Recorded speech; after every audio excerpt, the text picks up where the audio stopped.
مخلوقات، حشرات،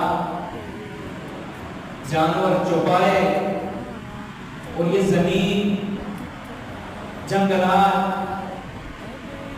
کھیت و کھلیان، سب کے اوپر اللہ سبحانہ تعالیٰ کی طرف سے نعمت ہے بارش کا برسنا. اور اگر بارش نہ برسے تو قحط سالی ہوگا اس دنیا میں، لوگوں کے لیے زندہ رہنا دشوار ہوگا. تو اس لیے نبی کرم صلی اللہ علیہ وسلم نے نماز استسقاء کو مشروع مسنون بنایا تاکہ رب کے رحمت، رب کے بارش کو طلب کر سکیں.